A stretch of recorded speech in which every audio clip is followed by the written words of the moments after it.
Hello everyone! Welcome po sa isa na namang edisyon ng ating programang Solution with Laverne Ducot, and of course, that's me.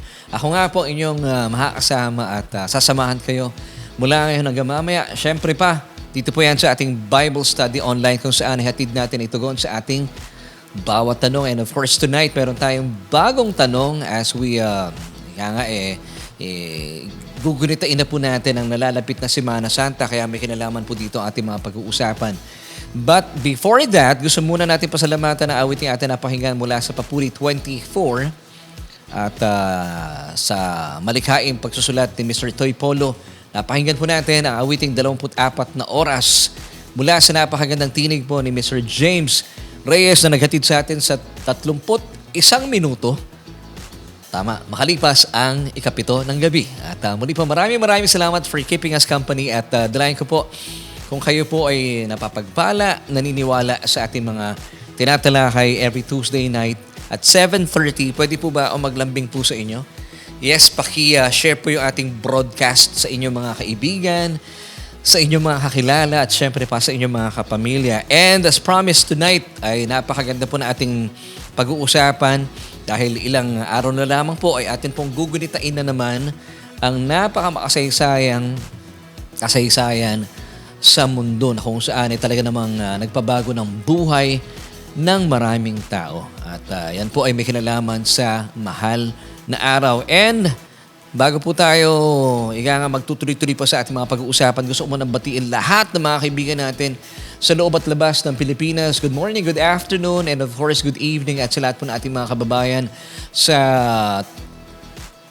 atin pong bansang Pilipinas, Luzon, Visayas, and Mindanao. Isang mapagpalang gabi po sa ating lahat dahil tayo po ay sumasa inyo every Tuesday night at 7:30. At syempre pa, kung kayo po ay nanonood via Facebook Live at sa atin pong YouTube channel, please don't forget to like, follow, share, and subscribe kung hindi pa po ninyo nagagawa ang mga bagay na ito. Nang sa gayon ay sama-sama po tayo at sabay-sabay tayo napapaalalahanan na meron pong Bible study online every Tuesday night at 7:30. And do not also forget to hit the notification bell so that you won't miss an episode. At samantala sa gabi pong ito ay pag-uusapan natin at alamin natin ang dahilan sa likod ng katanungang ito. Bakit kinailangan pang hugasan ng Panginoong Jesus ang paa ng kanyang mga disipulo? Anong mensahe ang gustong ipahatid sa atin nito? So muli po ang ating katanungan for tonight na gusto ko pong ninyong sagutin dahil ang tama po ng sagot ay meron pong libreng t-shirt. Siyempre, courtesy po ng Solution with Laverne Ducot. Bakit kinailangan pang hugasan ng Panginoong Jesus sa mga paa ng kanyang mga disipulo? Anong mensahe na gusto ipahatid sa atin nito? At gusto po namin malaman, ano sa palagay ninyo ang dahilan ng Panginoon? Kasi wala naman po insignificant details sa Biblia. At as promised, kung meron po makakasagot ng tama sa ating katanungan, meron po kayong libreng t-shirt. At gusto po namin i-promote sa inyo at maraming salamat po. At the same time, gusto natin po salamatan natin ating mga kaibigan, mga kakilala, mga kapatiran na talaga namang sumusuporta po sa pagpapalaganap ng mensahe ng Ebanghelyo. Pwede po kayong magkaroon po ng inyong mga sarili-sariling t-shirts at ito po ay aming dinesign ni Kuya Abes, ang mga t-shirt na may design na Babalikan Mo Ako.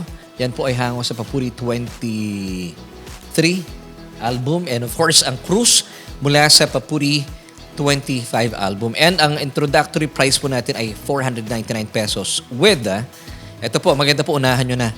Sa mga unang mga bibili, meron po itong libreng USB na kung saan nakapaloob po yung mga songs na atin po mga t-shirts. Plus, meron pang lyrics at hindi ako nagkakamali, may chords pa po ito provided ni Kuya Abes kasi siya yung nag-areglo ng mga songs na ito. And of course, ang atin po mga church t-shirts, Occupy Till I Come.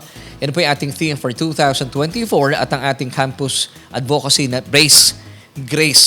Also for, for 199 pesos. So, please get in touch with us or chat your inquiries sa ating pong fan page, sa ating Facebook fan page, Solution with Laverne Ducot. Yan. Maraming salamat po. At gusto nating batiin. Ano bang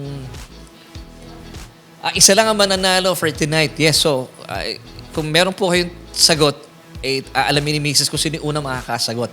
So, alamin nyo, sabihin nyo na kung anong, sa tingin nyo, anong dahilan, bakit pa kinailangang hugasan ng Panginoong Hesus sa mga paa ng kanyang mga disipulo. Ano kaya mensaheng gusto ipahatid sa atin ng Panginoon?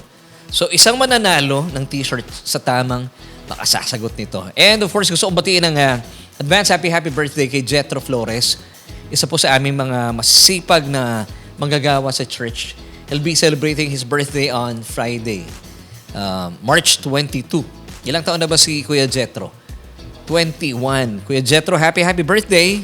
At sa ngalan po na bumubuo ng Solution with Laverne Ducot, kami ay bumabati sa iyo. And of course, gusto nating batiin ating mga ka-jamming tonight. Maraming salamat kay Sister Marie Casoko.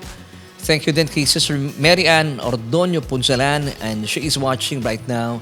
Si Sister Morena Lagisma Silapan at marami pang iba. So kung kayo po ay napapagpala sa ating mga pinag-uusapan, please pakishare po yung ating gawain at nang sa gayon ay marami pong mapagpala at maunawaan natin ang mayamang kapahayagan ng salita sa atin ng Panginoon. So kaibigan, muli po ang question natin for tonight na sino man makasasagot po ay meron pong t-shirt. Courtesy po ng ating, of course, na ating programa. Mamili kayo. Babalikan mo ako o cruise. Basta meron makasasagot ng tama, isa lang po yan. So pwede nyo nang ilagay ang inyong sagot sa ating katanungan. Once again, this is our question for tonight. Bakit kinailangan pang hugasan ng Panginoong Hesus ang paa ng kanyang mga disipulo? Anong mensahe na gustong ipahatid sa atin ng Panginoon? So dito lang yan. Siyempre pa sa iyong programa.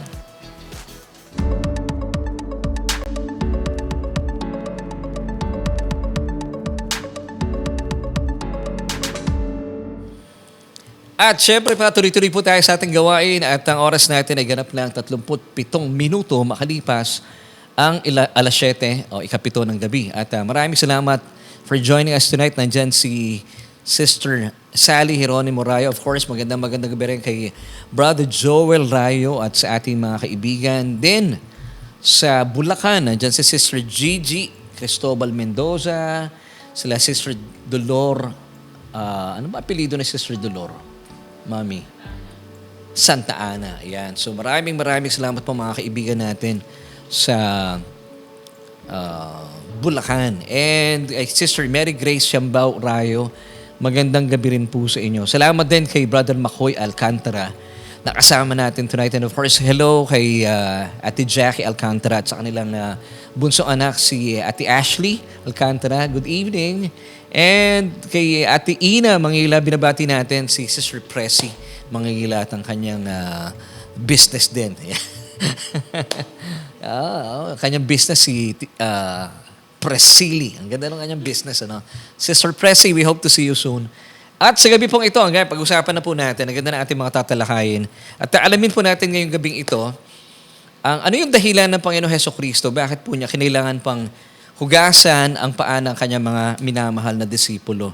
At alamin din po natin, ano yung gustong ipahatid sa atin na tunay na mensahe ng ating Diyos. Ako, mamamangha po kayo talaga. Ang ganda pala talaga ng pakay ng Panginoon. Because I believe, yung bawat pagkilos po ng ating Panginoong Hesukristo, ito po ay may kinalaman sa kalooban ng kanyang Ama sa langit. So, ang atin pong pag-uusapan ng mga key verses po natin ay matatagpuan sa John chapter 13, verses 1 onwards. So, until yata ito, mga 13. So, 13 verses po. But let's start with verse 1 na kung saan ay nag-uumapaw na po ito sa kapahayagan. So, let's begin with verse 1 on John 13. Now, before the feast of the Passover, when Jesus knew that his hour had come, that he should depart from this world to the Father, having loved his own who were in the world, he loved them to the end. Now, alam mo po ba yung phrase dito na he loved them to the end? In the original Greek ay he loved them to the uttermost. Tinignan ko sa Tagalog, ano ibig sabihin ng to the uttermost? Sukdulan. Alam mo, sobra po ang pagmamahal ng Panginoon sa atin, and that's why he loved us to the uttermost. Child of God, kaibigan na nanonood sa ngayon, marahil kayo po ay may kinaharap na problema, nasa banig na karamdaman, but I'm giving you this good news. Nagsisimula pa lamang po tayo, but I would like to give you this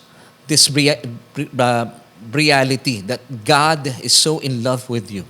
Yes, kasi po ibinigay niya kanyang bugtong na anak At dahil dito, ibinigay niya ng sukdulan ng kanyang sarili. Ang ating Panginoong Jesus ay hinayaan niya at isinakatuparan niya po ang pagdurusa at kamatayan sa krus ng Kalbaryo. Alang-alang po sa katubusan ng ating mga kasalanan para atin pong maranasan ng ganap na kaligtasan. Ganong kakamahal ng Diyos. Amen. So, church, if you believe this, pakilagay po sa ating comment section. Amen. Amen. Tuloy po natin, this time verses 3 to 5 na po tayo. Still with John chapter 13, Jesus, knowing that the Father had given all things into His hands, and that He had come from God and was going to God, kasi alam na po niya, ilang sandali na lamang po, siya po ay ipapako na sa krus. Ay talaga naman pong napaka makasaysayan ng mga tagpong ito. Remember, ito pong tagpong ito ay makalipas kaagad ng kanilang Last Supper. Kung saan ay kasama niyang naghuling hapunan ng kanyang mga minamahal na disipulo. Let's continue in verse 4. Rose from supper and laid aside his garments, took a towel and girded himself. After that, he poured water into the basin and began to wash the disciples' feet and to wipe them with the towel with which he had girded. Alam niyo po ba, nung sa panahon po ng ating Panginoong Hesukristo, ang paghuhugas po ng mga paa ng mga bisita ay ginagawa lamang po ng mga alipin. Yes, ito po ay ginagawa po ng mga slaves. But, kung mapapasin po natin dito, no, ang Panginoong Hesukristo, bagaman siya po ay Panginoon, alam natin, Diyos, hinubad po niya ang kanyang pagka-Diyos para tayo po'y abutin sa ating mundo, para angkinin ang kasalanan ng tao. Hindi po niya alintana. Bagaman ang paghuhugas nga po ng mga paa ng mga bisita noong panahon po niya, nung siya po'y nagmiministeryo sa lupa ay gawain o ginagawa ng mga alipin. Pero bakit hindi po niya inalintana ito? Dahil bilang anak ng Diyos, marinaw po sa kanya ang kanyang pagkakatawag at sadyang nalalaman niya ang pakay at ang layunin ng Diyos sa kanyang buhay kung bakit siya isinilang sa mundong ito para magdusa at mamatay para sa kasalanan ng bawat tao. At nalalaman po niya sa mga oras pong ito, ibinigay na po ng Diyos ang lahat ng kapangyarihan sa kanya.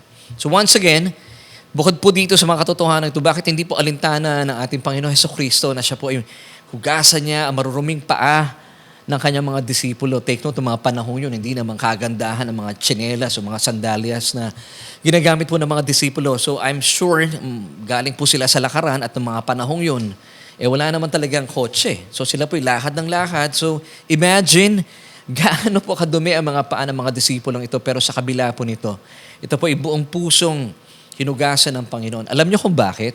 Ano po yung nag-motivate sa kanya? Because He loved them to the uttermost. Mahal na mahal po niya kanyang mga minamahal na disipulo. Sa kasukdul-sukdulan, yung po ang sinasabi ng verse 1 na binasa natin kanina. At ang paghuhugas po ng paa ng mga disipulo, ito po ang pinakahuling pagkilos ng Panginoon bago po siya dalhin sa krus. Ito nga po yung pinakahuling niyang bagay na ginawa bilang paglilingkod sa kanyang mga disipulo.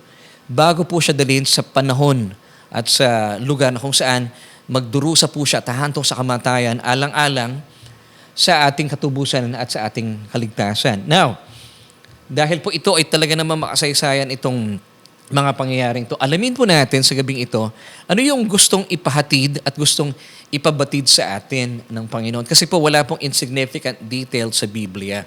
At meron pong mas malalim na kahulugan po ito na gustong ipabatid sa atin. So once again, ay babalik ko po sa inyo yung question natin. At gusto namin, meron pong manalo ng t-shirt tonight.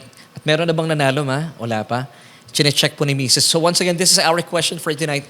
Bakit kinailangan po ang hugasan ng Panginoong Jesus ang paa ng kanyang mga disipulo? Anong mensahe na gusto ipahatid at ipabatid sa atin ng Panginoon? So hindi po mababaw ang dahilan na ito.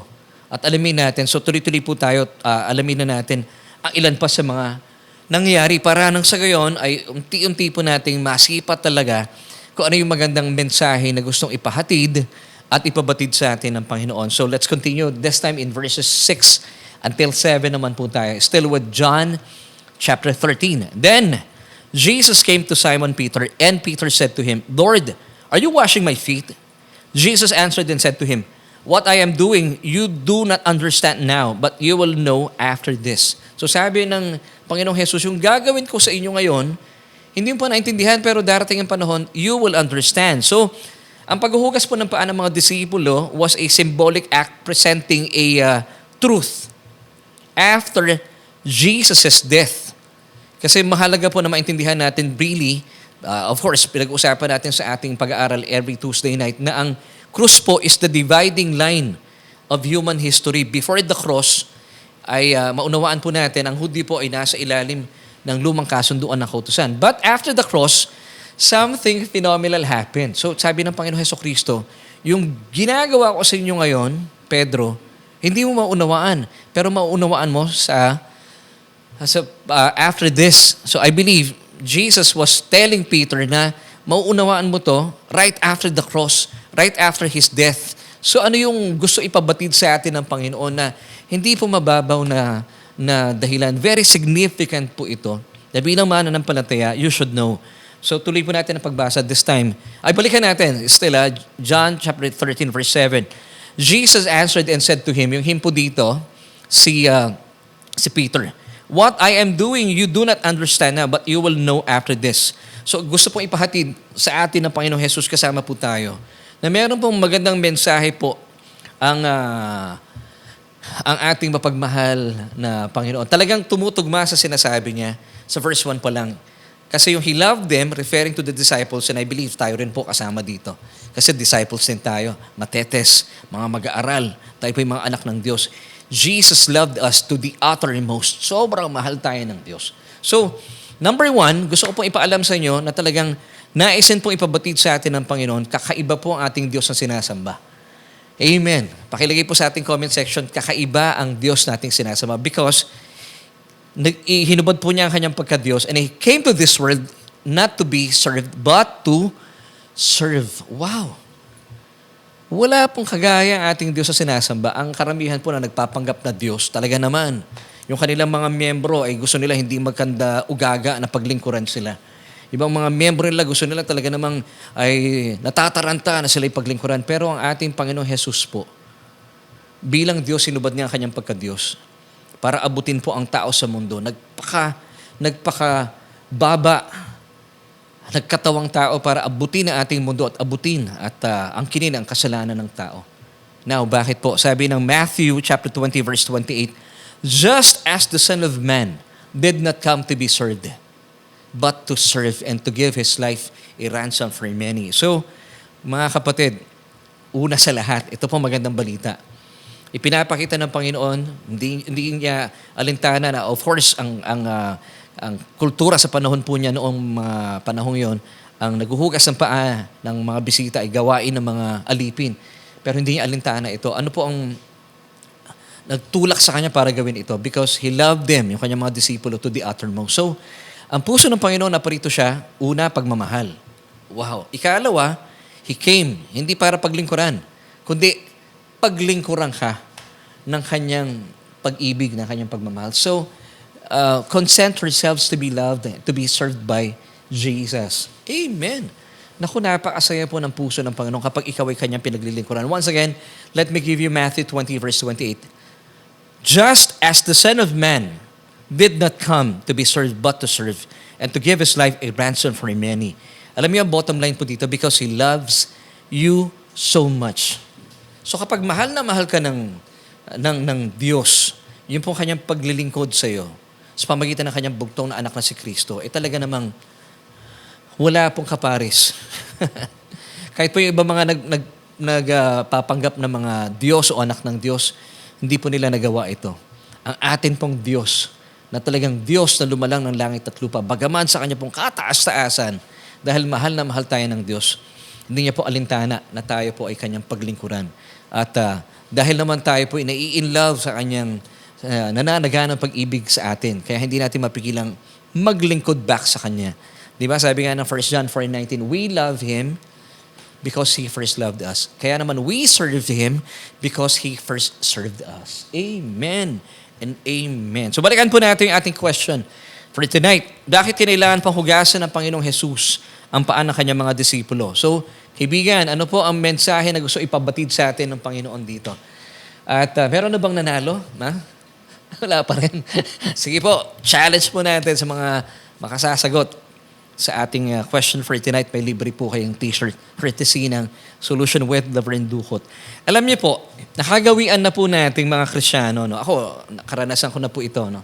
Sa nakalipas na maraming panahon, no, ako po ay naging mananampalataya. Every time na meron kaming camp bilang naging bahagi ng children's ministry, ng youth, at nung men's amin pong dating church, pag meron pong mga camp, pag mahal na araw o Semana Santa, ginagawa natin yung paghuhugas ng paa ng ating kapwa mananampalataya. Di ba? Ginagawa natin yon. At minsan nga talagang pikit matang ginagawa ng iba. Kasi pag na-tsempo sa'yo, yung paa ng kapatid mong medyo hindi kalinisan ng kuko at hindi kalinisan ng kanyang mga paa, talagang pikit mata mong ginagawa ito. Pero of course, ang nalaman natin na ito po ay ginagawa natin bilang pagpapakumbaba sa ating kapwa mananampalataya o kapwa-tao. Dahil ito po yung gustong mensahe na gustong ipabatid sa atin ng Panginoong Jesus. Kasi nga, siya ay Diyos, nagkatawang tao, pero sa kabila po ng kanyang kapangyarihan, ng kanyang kalagayan, talagang hinugasan po niya yung 12 disipulo. Walang alintana, hindi siya nandiri. Pero sa totoo lang, di ba tayo, maraming pagkakataon.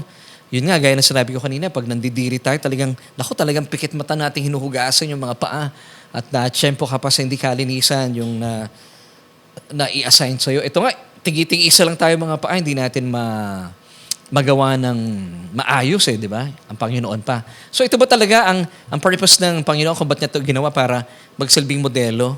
Para gayahin po natin. Well, ako po, wala akong nakikitang mali po doon. Kung kayo po ay mayroong gawain sa church this coming Holy Week, o kaya meron kayong camp at gagawin niyo po itong paghuhugas ng mga paa ng inyong mga kapwa mananampalataya, well, gawin niyo lamang po yan. Walang masama po dyan. Ako nakikita ko talagang masayang gawain din po ito. Pero higit pa po dito yung gusto pong ipabatid sa atin ng Panginoon. Yun ba yung sagot na ating mga kapatiran? Pangkaraniwan? Ayan. So, yan ang pangkaraniwan nating nalalaman, di po ba? Pero ang tunay na mensahe po na gusto ipabatid sa atin ng Panginoon ay para po sa ating mga mananampalataya. Pag sinabing mananampalataya, born again Christian, sa mga taong naglagak na kanilang pananampalataya kay Jesus at sa kanyang mga tinapos na gawa sa krus ng Kalbaryo, mainam po, bilang mga born again Christian, malinaw sa atin ang mensaheng gustong ipabatid sa atin ng ating Panginoong Jesus. Na kung saan, ay bakit nga ba kinakailangan po natin gawin ito, yung patuloy na paghuhugas ng ang paa ng ating mga kapwa mananampalataya. At patuloy po tayong magpahugas ng ating mga paa sa ating Panginoong Hesukristo. Remember, Matthew 20 verse 28 tells us that Jesus came not to be served, but to serve us. At minsan pa, 2,000 years ago, pinapaalala ko po sa inyo, ginawa na po niya yung pagsiserve. And inilaan po niya kanyang sarili bilang haing handog doon sa krus ng Kalbaryo. Siya po ay nagdusat na matay at nabuhay maguli. Pero, hindi po natapos doon yung kanyang paglilingkod sa atin. Patuloy po niya gustong paglingkuran tayo up to this time. Yes, because He loves it kapag tayo po pinaglilingkuran niya. Now, basahin po natin ang sinasabi sa atin at alamin natin mula sa mga talatang ito yung tunay na kahulugan kung bakit po ang Panginoong Hesukristo ay hinugasan niya ang mga paa ng kanyang mga disipulo. Ephesians chapter 5, verses 25 until 27. Husbands, love your wives, just as Christ also loved the church and gave Himself for her. Yung her po dito, it's a typology of the church. Amen. Verse 26. Ano pa yung purpose? That He might sanctify and cleanse her with the washing of water by the word, that He might present her to Himself, a glorious church, not having spot or wrinkle or any such thing, but that she should be holy and without blemish. Wow, praise God. So mga kapatid, gusto ko pong bigyan ng punto dito. Balikan natin yung verse 27. No. Ang purpose po dito ng Panginoon, that He might present her to Himself, a glorious church, not having spot or wrinkle or any such thing, but that she should be holy and without blemish. Praise God. Maraming salamat po sa paalalang ito sa atin ng Panginoon. So, mga kapatid, bilang mga mananampalataya, this you should know. Tayo po, nung tayo ay tumanggap sa Panginoon Hesukristo, kinilala natin siya bilang ating Panginoon at sariling tagapagligtas, tayo po ay inayaan natin ng Diyos na kumilos sa ating buhay. At naging makasaysayan po sa atin at naranasan po natin ang paglilinis ng ating mga kasalanan. Ating kasalanan, ibig sabihin, pinawi na po ito minsan, at hindi na po ulitin ito ng Panginoon dahil yung isang beses po ay sapat na. Pinawi po yung ating mga kasalanan, hindi po ito tinakpan. Tinanggal po. For how long? Forever. Sa pamagitan ng kanyang dugo. Amen. Di po ba sabi ng Ephesians 1 verse 7, in Jesus, we have redemption. Through His blood, the forgiveness of sins according to the riches of His grace. So, once and for all, yung kanyang pampaglilinis sa atin bilang mga mananampalataya, kung bakit po napawi ng tuluyan ang ating kasalanan ay sa pamagitan ng kanyang dugo. So minsan lamang po ito at hindi na uulitin pa dahil yung minsan pong pagkilos at pagtugon ng ating Panginoon Hesukristo sa krus ng Kalbaryo bilang kanya pong isinakatuparan ng kalooban at pakay ng Ama, sapat na po iyon. So tayo po mga mananampalataya na naglayak ng ating pananampalataya kay Kristo at sa kanyang mga tinapos na gawa sa krus ng Kalbaryo, malinis na po yung ating espiritu.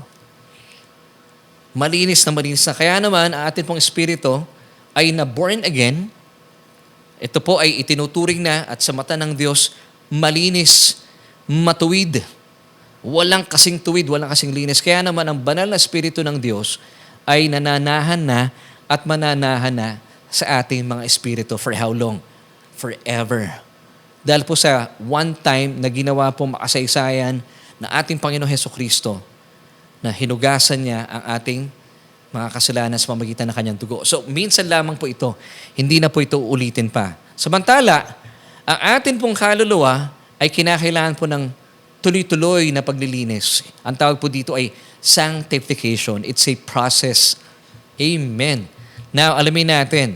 So, ano yung ginawa ng Panginoon Hesukristo na paghuhugas ng mga paa ng kanyang mga disipulo? So, ano yung mas malalim po na kahulugan at yung natatanging dahilan at maintindihan po natin kung ano yung gustong ipabatid at ipahatid sa atin ng Diyos kung bakit po ginawa ng ating Panginoong Hesukristo ito na bago siya ilagay sa krus ng Kalbaryo. So, bakit pa po ang hinugasan ng Panginoong Jesus?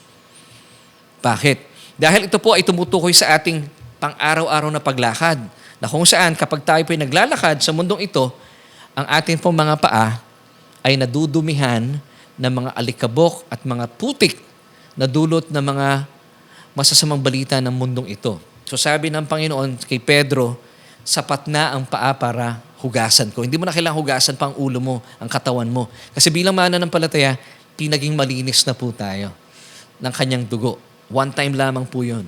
Hindi na uulitin ng Panginoon Jesus yun. Pero yung sanctification, pinag-uusapan po natin, yung paglilinis po sa ating pang-araw-araw na mga alikabok at dumi na ating buhay, ang ginagamit po ng Diyos ay tubig ng kanyang salita. And that's why it's important for us, hindi lamang po tayo one time na nakikinig ng salita ng Panginoon, dapat po talaga meron tayong Bible study, may midweek po tayo, nag-aaral tayo ng salita ng Panginoon, nagbabasa po tayo ng ating mga Biblia, at sa pamagitan po nito, sa pamagitan ng kanyang salita, bilang tubig na huhugasan po yung ating isipan, yung ating damdamin, yung ating kalooban, which is, of course, ito po yung parts ng ating kaluluwa.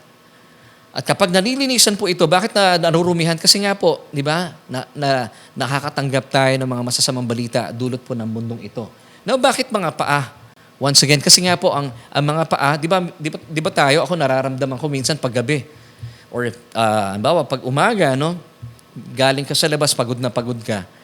Minsan, kahit na mahugasan lang yung paa mo, you feel refreshed, di ba? Parang sapat na yun eh. Ganon din po sabi ng Panginoon.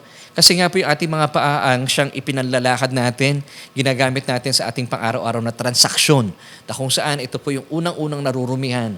So, sapat na po yung huhugasan ng Panginoon ng tubig na kanyang salita ating mga paa para ma-wash out po yung mga alikabok, yung mga dumi na hatid po ng mundong ito. Amen. Gaya po ng mga negative thoughts, negative emotions, and mindsets na hindi po umaakma sa katotohanan ng Biblia. So, pag ito po ay hinugasan natin ating mga paa ng mayamang tubig ng salita ng Panginoon, umaakma na po paunti-unti yung ating isipan sa sinasabi ng mga katotohanan ng Biblia.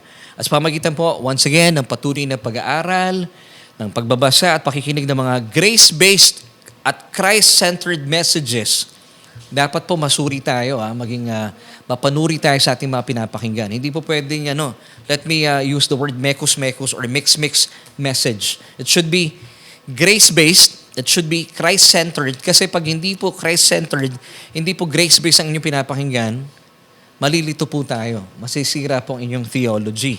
So kapag ito po ay hinahayaan natin, pinupunan at tinuhugasan po ang ating mga paa ng mga grace-based, Christ-centered messages, talaga naman pong ang maganda pong epekto nito, nahuhugasan po ang ating mga paa sa mga alikabok, sa mga putik na dulot ng masasamang balita ng mundong ito. Let me give you Ephesians 5 verse 27 once again. That He might present her to Himself a glorious church, not having spot or wrinkle or any such thing, but that she would be holy and without blemish. Kaya po mapapansin niyo po kapag tayo po ay nahuhugasan yung ating mga paa ng salita ng Panginoon. So ito po yung purpose talaga kung bakit po nagkaroon ng hugasan ng mga paa. Natatanggal yung kulubot na ating mga pakiramdam, natatanggal po yung mga hindi magagandang bagay sa ating kaluluwa. Amen and amen. So kapag hinayaan po natin ating Panginoon Jesus na hugasan ang ating mga paa ng kanyang salita, gaya po ng sinasaad ng mga talatang ating binasa kanina pa, Ephesians chapter 5 verse 27, kapag naglalaan po tayo ng panahon sa pagbabasa, pakikinig, at pag-aaral, now, dapat po mapanuri tayo, it should be grace-based, Christ-centered messages. Ang hatid po nito sa atin ay kalusugan. Yes, hindi naman po, actually yung atin pong espiritu ay malusog na. Born again na nga po ito. Why? Because the Holy Spirit indwelling our spirits, yung ating born again spirit. Now, malusog na po iyon. At kapag nakakapakinig pa kayo ng mga grace-based, Christ-centered messages, lumulusog din po ang inyong kaluluwa, pero hindi po natatapos doon. Lumulusog din ang ating mga physical na katawan. Wow! Ito po ay pinapatotohanan sa atin ng Proverbs chapter 4, verses 20 until 22. My son. So, sino po kinakausap dito, mga mananampalataya? Give attention to my words and incline your ear to my sayings. Verse 21, do not let them depart from your eyes. So dapat talaga, nagbabasa tayo ng Biblia and keep them in the midst of your heart. Kasi pag ito po binabasa natin, syempre, pumapasok sa ating isipan, bumababa sa ating mga emotions. Kung saan narito po yung ating puso. For they are life. Ito na magandang pangako. To those who find them, and health to all flesh. So hindi lamang pala, of course, bilang mananampalataya, wala nang problema yung ating spirito. Talaga namang banal, pinaging matuwid, pinaging malinis na po ng Diyos yan. Kaya nga po naroon po sa ating born again spirit ang banal na spirito. Now, hindi lamang po yung ating kaluluwa ang pinagiging malinis ng salita ng Panginoon. Kapag hinahayaan mo, hugasan ka ng Panginoon ang iyong mga paa. So, kapag kayo po'y patuloy na nagbabasa, nag-aaral, nakikinig ng mga grace-based messages, ng Christ-centered messages, may epekto rin po ito sa ating physical body. Nagiging malusog po tayo. Hindi tayo mahina. Tayo po'y malulusog at humahaba ang buhay. Amen. Kung kayo po'y naniniwala dito, pakilagay po sa ating comment section. Amen and amen. But balikan po natin yung ating tagpo kanina sa pagitan ng Panginoong Hesukristo at ni Apostol Pedro. At first, nung nag-offer po ang Panginoon na huhugasan niya ang paa ng mga disipulo, si Pedro po ay hindi pumayag. At sa tatagpo po ito, mababasa natin in verses 8 until 9, sabi niya, Panginoon, hindi ako papayag. Alam mo naman si Pedro, sinasabi niya talaga yung nararamdaman niya. So basahin po natin ang mga tagpong ito. Still with chapter 13 ng John. Peter said to Jesus, "You shall never wash my feet." Grabe, talagang very dramatic itong si Apostol Pedro. And Jesus answered him, "If I do not wash you, you have no part with me." Now take note, sabi dito ni Jesus, you have no part with me. Hindi niya po sinabi, you have no part in me. Ano po ibig sabihin nito? So ibig sabihin, ligtas ka na. Pero wala kang part with me. Kapag hindi ko ito ginawa sa'yo, wala kang ugnayan sa'yo. So tinutukoy dito ng Panginoon, of course, ligtas ka na, pero still, kailangan mo mahugasan na yung mga paa. Kasi pag hindi ka nauhugasan ang aking salita, sabi ng Panginoon, you have no part with me. Hindi mo mararanasan yung mga mensahe at mga kapahayagan na ibinibigay ko sa iyo. And then ano pong tugon ni Pedro in verse 9? Lord, not my feet only but also my hands and my head. Alam niyo naman si Apostol Pedro, di ba?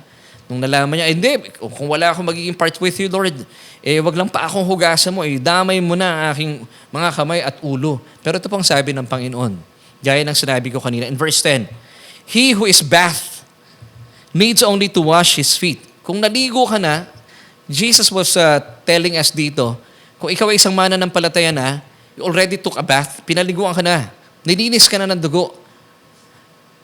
Of course, nilinis na po tayo ng dugo ng ating minamahal na kordero. Nung ang ating Panginoon Hesukristo po ay inilagay ng Diyos sa krus ng Kalbaryo at tayo pinanampalataya sa Kanya at sa Kanya mga tinapos na gawa sa krus ng Kalbaryo, pinaliguan na po tayo, pinaging malinis na tayo. Yun po ibig sabihin ng talatang ito.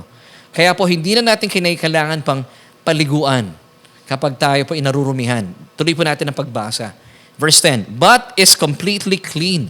So tayo mananampalataya, bilang mga born-again Christians, dapat po tinuturing mo sarili mo, completely clean ka na. Huwag mo sinasabi sa sarili mo, I'm still a sinner. Mali po yun, hindi kayo umaakma sa sinasabi ng katotohanan ng Biblia. Ito po ay verse 10 ng John 13. So pakilagay po sa ating comment section, I am completely clean. Ito po sabi mismo ng Panginoon. And you are not clean but not all of you. Alam niyo po sino sinasabi dito ng Panginoon na hindi lahat malinis. He was referring nung panahong ito to Judas Iscariot. Kasi siya nga po yung magkakanulo sa kanya. So what's the message here? Tayo po mga tumanggap na sa Panginoon Hesukristo. Muli po, gaya na sinabi ko kanina, pinaliguan na po tayo, pinaging malinis na po tayong ganap ng dugo na ating Panginoon. Minsan lang po iyon. At sapat na yon, hindi na po uulitin ng Panginoon yon. Pero kapag tayo pinagpapahugas na ating mga paa, yun po yung kinakailangan natin. Kaya sabi ng Panginoon Jesus kay Pedro, hindi ko na kailangan hugasan pa ang iyong mga kamay at ulo. Okay na, sapat na yung iyong paa. Kasi nga, napaliguan ka na, nilinis ka na ng aking dugo. So sa mga panahon narurumihan po ating mga paa, mula po sa mga alikabok at putik ng buhay na ito, hindi na po natin kailangan mahugasan pa ng dugo ng ating Panginoon. Sapat na po yung dugo ng Panginoon na nahugasan tayo doon sa krus ng Kalbaryo. 2,000 taon na ang nakakalipas. Amen. Dahil nga po, nakaligo na tayo. Sabi ng verse 10 ng John 13. At ganap ng pinaging malinis. Kaya wag mong tatawagin ang sarili mo bilang anak ng Diyos, bilang born-again Christian, na marumi ka pa rin. Alam niyo, mali po iyon. Kung kayo po'y born-again Christian, sabi ng Panginoon, naligo ka na. At ikaw ay pinaging malinis na. You are completely clean. Kasi pag sinasabi mong marumi ka pa rin, makasalanan ka pa rin, you are negating the finished work of Christ on the cross. Sinasabi mo sa Panginoon, Lord, walang kwenta yung krus. Pero hindi natin dapat ginagawa yun. So bilang mananampalataya, di ba kaya po sinasabi natin, I am the righteousness of God in Christ Jesus because you are completely clean. Now, ano po yung righteous foundation natin? Because of Jesus' finished work on the cross. Now, dito po tayo. Let's go back to John 13, verse 10.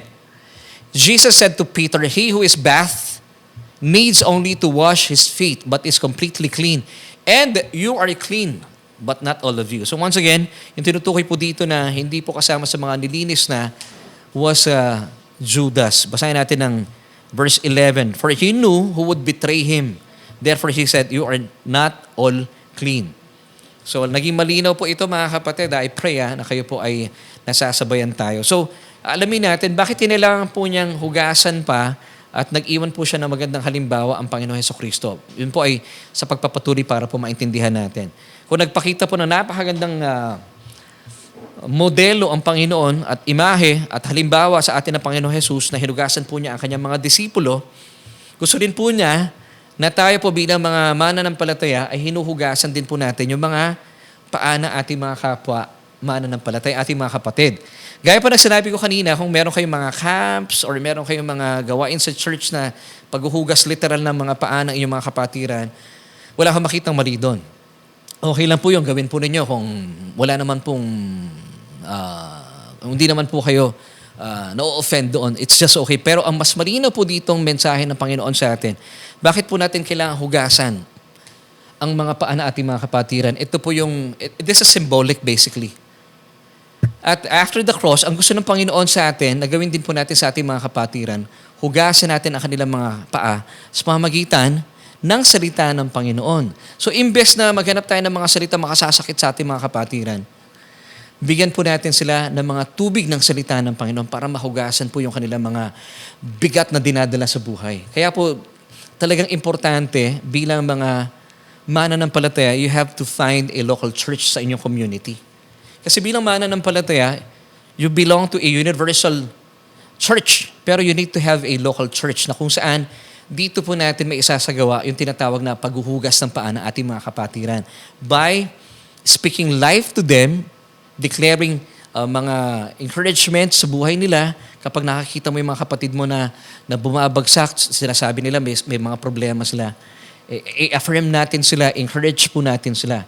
And by doing this, nahuhugasan po natin yung paa ng ating mga kapatiran. Yun pala ang mensaheng gustong ipahatid sa atin ng Panginoon.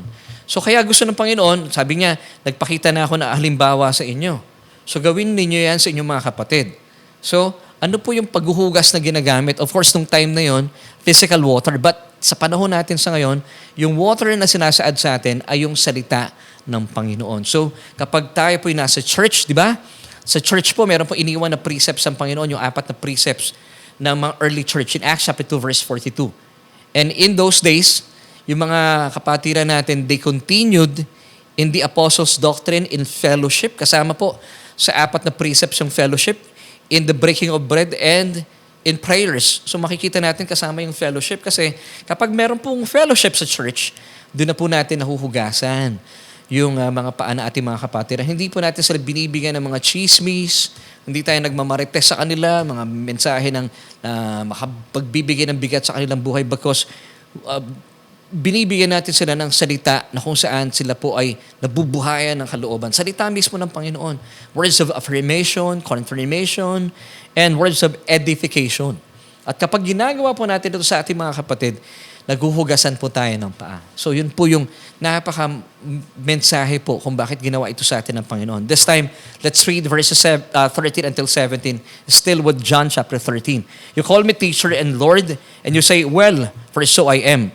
If I then, your Lord and teacher, have washed your feet, you also ought to wash one another's feet. For I have given you an example that you should do as I have done to you. Most assuredly, I say to you, a servant is not greater than his master, nor is he who is sent greater than he who sent him. If you know these things, blessed are you if you do them. Now, alam niyo po maganda rito, pag ginawa daw po natin ito, yung sabi nung last part, let's go to John 13:17. If you do this, sabi niya, you will be blessed. Blessed are you if you do them. Kapag tayo po, hinuhugasan natin ng paa na ating mga kapatiran, hindi po yung physical na paghuhugas, yung symbolic. Tayo po ine-edify natin sila with the words of Christ. Ina-affirm po natin sila kapag sila po bagsak na bagsak, we'll give them the words of Christ. Even po yung pagte-text natin sa kanila. Alam niyo po ba? You're prophesying the words of Christ to them. Na-edify po sila, na-uplift po sila. Alam niyo po ba ginagawa po natin? Isinasakatuparan natin yung ginawa ng Panginoon. Hinuhugasan din po natin yung paa na ating mga kapatiran. Amen. Na kapag ginawa niyo raw po ito, you are blessed if you do them. Now, alam niyo po ba yung word dito na blessed? In Greek, it's makario. Ano po ibig sabihin ng makario? Happy. So, let's go back to John 13:17. If you know these things, blessed, makario, happy are you if you do them. Wow! Kaya po pala tayong mga kapatiran na nagbibigay tayo ng mga mensahe ng Panginoon. Pansinin nyo, ang buhay po natin, punong-puno ng kagalakan. Pero kapag kayo po yung nagmamarites na, nagbibigay ng mga masasamang balita, alam niyo po ba, kayo po ay nagtatapon ng basura sa inyong mga kapatiran. At kung kayo naman po ay isang kapatiran na lagi po kayo nakakatanggap ng mga masasamang balita, huwag niyo hayaan na gawin kayong tapunan, gawing basurahan kayo ng inyong mga kapatid. Simulan niyo na pong hugasan yung kanyang mga paa. Nang sa gayon sumunod na rin po siya, hugasan na rin ang iyong mga paa. Amen. Huwag po natin hayaan tayo po'y tinatapunan ng mga masasamang balita. Yung mga chismis, mga alam niyo na yung mga mensahe nila marites. Hindi po, dapat hindi po natin tinatanggap yung mga basurang yan. Dahil ang atin pong kaluluwa ay napakahalaga sa Diyos. Gusto ng Panginoon kasi na ating kaluluwa ay hindi po ginagawang basurahan. Kasi pag ito po'y tinatapunan ng mga masasamang balita, maapektuhan po ang inyong mga physical body. Pansinin niyo po, magiging mukhang basura na rin po ang inyong mga physical body. Pero kapag hinahayaan po ninyo, hinuhugasan kayo ng Panginoon ng inyong mga paa at hinuhugasan nyo rin ang paa ng inyong mga kapatiran, alam nyo, lalo nyong nahuhugasan ang inyong kaluluwa. Ang inyong mga paa ay malinis na malinis. Kaya pag naglakad po kayo, hindi lang kayo lumalakad sa kagalakan, tumatakbo ka pa. At lumalakas ka pa. Yun po epekto sa ating mga physical bodies. Amen. So, yung pong word dito na blessed, in Greek ay makario or happy. Amen. Kaya nga po sa panahon ng early church, gaya na sinabi ko kanina, nangyayari po ito. And sabi na Acts 2:42, and yung they dito mga mananampalataya, and they continued steadfastly in the apostles' doctrine and fellowship in the breaking of bread and in prayers. Now, ito pong ginawa nilang, ito yung four precepts of the church. It's an act of washing their feet. Amen. Kasi kapag sila po yung nag-aaral, nahuhugasan din po yung kanilang mga paa. Kapag sila po yung nagkakaroon ng fellowship, nahuhugasan ang kanilang mga paa. Kapag sila po ay nag-receive ng communion, nahuhugasan din po yung kanilang mga paa. Amen. At kapag sila po yung nagpapanalanginan sa bawat isa, nahuhugasan po ang kanilang mga paa. At ito lamang po ang kailangan natin bilang mananampalataya. Hindi na po natin kailangan hugasan po ng dugo na ating Panginoon kasi hugas na po tayo. Mananampalataya ka na born again ka na. Pinaging malinis ka na once and for all ng dugo na ating Panginoon. Pero sa pang-araw-araw nating buhay, narurumihan pa rin po yung ating mga paa. Dito po pumapasok yung paghuhugas sa atin ng Panginoon ng kanyang salita bilang tubig sa ating mga paa. Tinatanggal po nito, wina-wash out po nito yung mga alikabok at mga putik na dumadapo sa ating mga paa. Dulot po ng mga masasamang balita na natatanggap natin marahil from Monday until Saturday, di ba, sa napakagulong mundong ito. So paano tayong nagpapahugas ng paa sa ating Panginoon kapag tayo po ay nakikinig ng mga grace-based messages, nagbabasa ng Biblia, nanonood ng mga Bible study na Christ-centered? Yes, hinuhugasan po at inaalaw mo ang sarili mo na hugasan ng Panginoon. Now, bilang pagtatapos, dito na po tayo. Let's go back to our question. Ang question ko, meron bang nanalo? Medyo malapit. Pero yung eksakto, meron ba? Ay, wala. Sayang. Di bale. So once again, this is our question for tonight. Bakit kinailangan pang hugasan ng Panginoon ang paa ng kanyang mga disipulo? Anong mensahe na gustong ipahatid sa atin ng Panginoon? Well, gaya po, ito po yung ating solution for tonight. Gaya po ng paalala sa atin ng Panginoon bilang mga asawang lalaki, ano? Kasi dito yung binasa natin sa Ephesians chapter 5 verse 25. Ang Panginoon po ay, it's a type of the husband kasi siya po yung ating bridegroom. Tayo yung bride. So, ay sabi ng talata, kailangan daw pong mahalin ng lalaki ang kanyang asawa. Gaya ng pagmamahal ng Panginoong Jesus sa church. Sino yung church? Tayo. Kung kaya't ibinigay po niya ang kanyang buhay alang-alang sa church. Amen. Basahin natin Ephesians 5:25. Husbands, love your wives just as Christ also loved the church and gave himself for her. Nang sa gayon ay maialay daw po tayo kung bakit niya po inialay din ang kanyang katawan sa krus ng Kalbaryo. Nagdusat na matay para tubusin tayo sa ating mga kasalanan.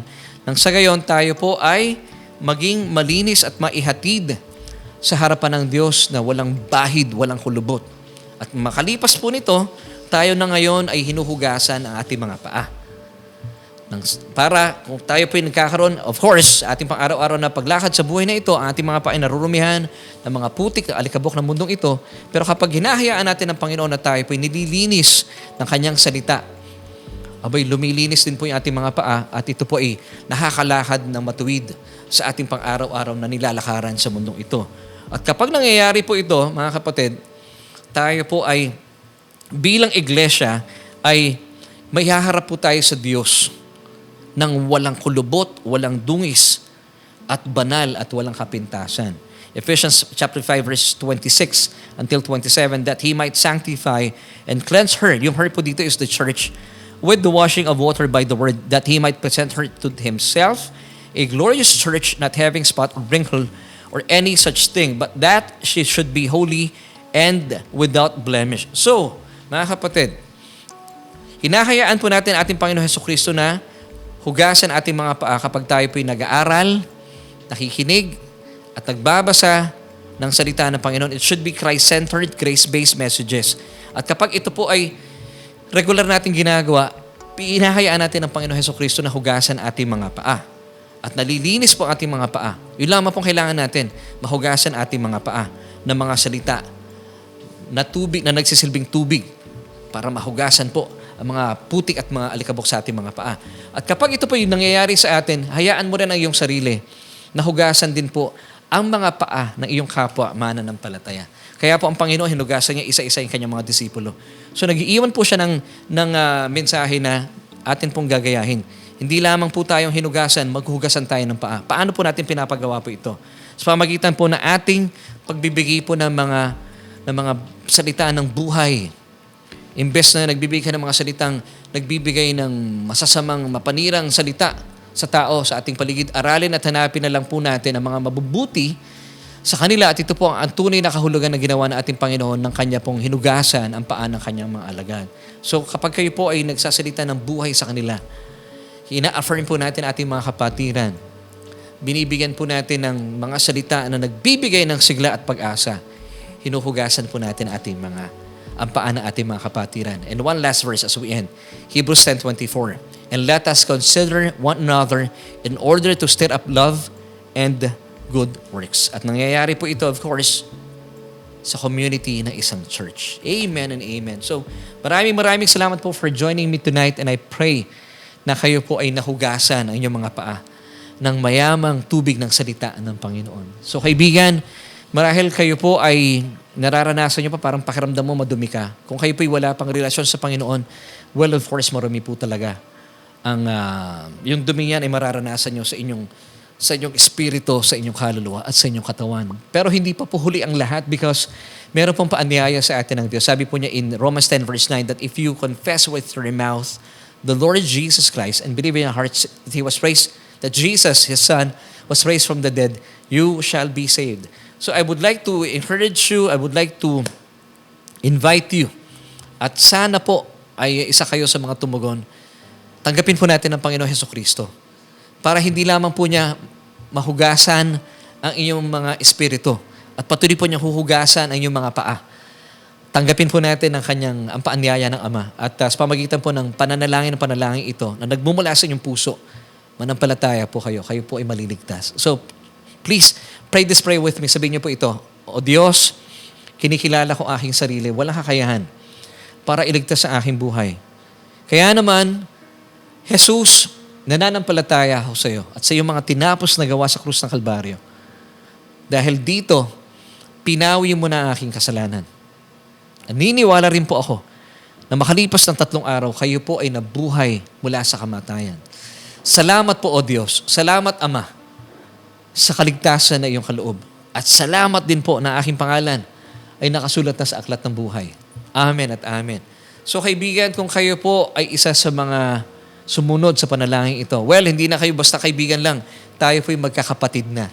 At tuwing Tuesday at 7:30, and even po on Sundays at 9:30, Facebook Live or gusto niyo po on-site, samahan niyo po kami para tuloy-tuloy po tayong maghugasan ng mga paa at matuto sa napakayamang salita sa atin ng Panginoon para mawala na po at maibsan at mapawi yung mga alikabok at putik na dumadapo sa ating mga paa. Amen and amen. At this time, gusto ko naman pong kausapin ating mga kapatiran. Mga kapatid, kung kayo po isang mananampalataya na, kapag tayo po nagkakamali, of course, nagkakamali pa rin po tayo, hindi na dugo ang panlinis sa atin. Mananampalataya ka na, born again ka na eh. Once again, sabi ng John 13 verse 10, sabi ni Pedro kay Jesus, So Lord, kung kailangan ko pala maging may bahagi sa'yo, huwag mo lang basta hugasan aking mga paa. Narito pa yung mga kamay ko tsaka ulo ko. Sabi ng ating Panginoong Jesus, hindi na kailangan pang hugasan pang inyong kamay at ulo dahil pinaging malinis ka na bilang mananampalataya. Paano tayo pinaging malinis ng dugo na ating Panginoon? Ang kailangan mo lang hugasan ay ang mga paa. So I would like to encourage you mga kapatid, kung wala po kayong local church, find a church that is grace-based, Christ-centered, para po nahuhugasan ng tama ang inyong mga paa. So we would like to invite you to join us every Sunday sa Solution Grace Church. Kami po ay narito. Ito po yung aming church. Unit 114E.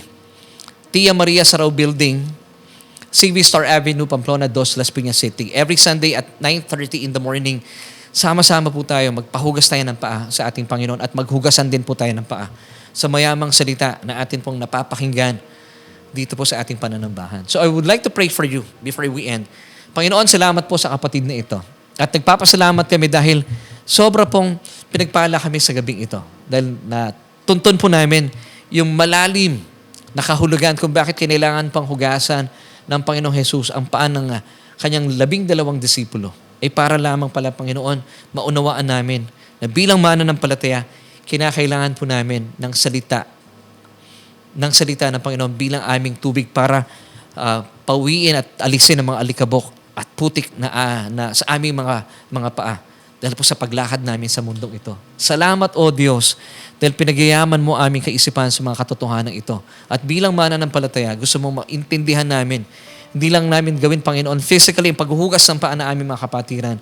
At higit pa dito, Panginoon, patuloy namin gawin ang paghuhugasan na aming mga paa sa pamagitan ng aming pakikinig na yung salita ng pagsasagawa ng banal na komunyon sa aming pagpapanalangin and of course, ang fellowship na nangyayari sa loob po sa community ng church. We thank you so much, Father God. Thank you, Holy Spirit, for giving us this wonderful revelation. And lahat po na ito ay naisakatuparan dahil sa aming Panginoong Hesukristo. Amen at amen.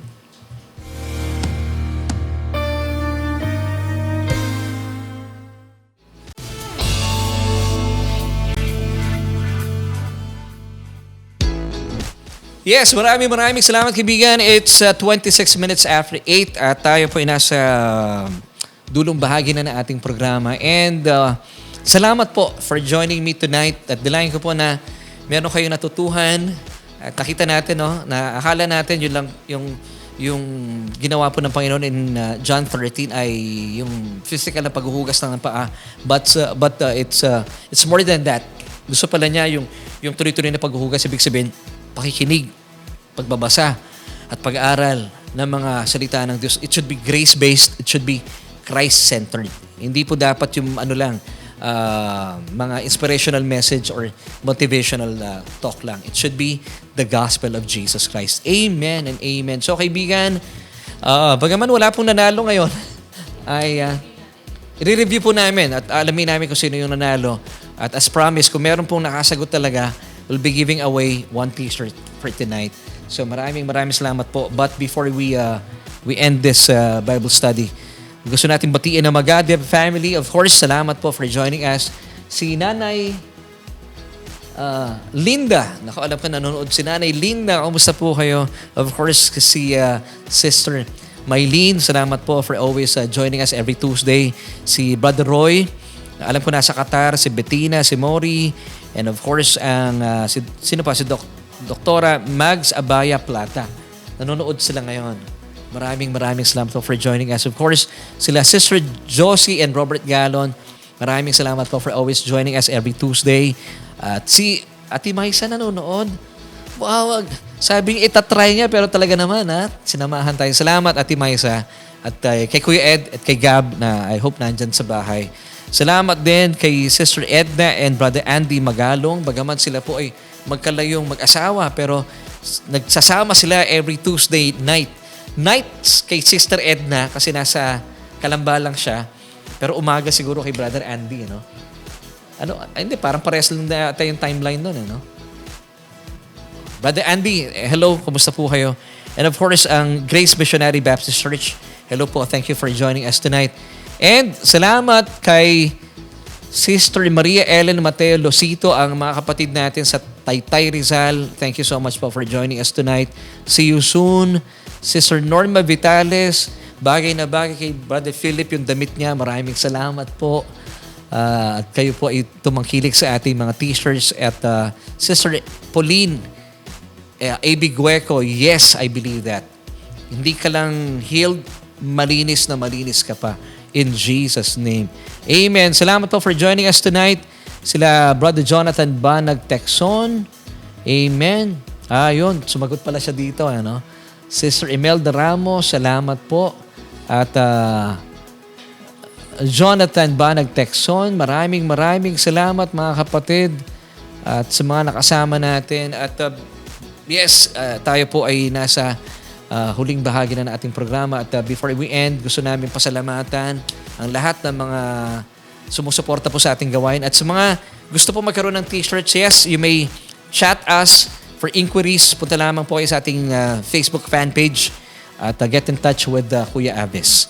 And as we end, let me leave you this verse, 3 John chapter 1, verse 2. Beloved, that is you, I wish above all things that you may prosper and be in health, even as your soul prospers. Bye!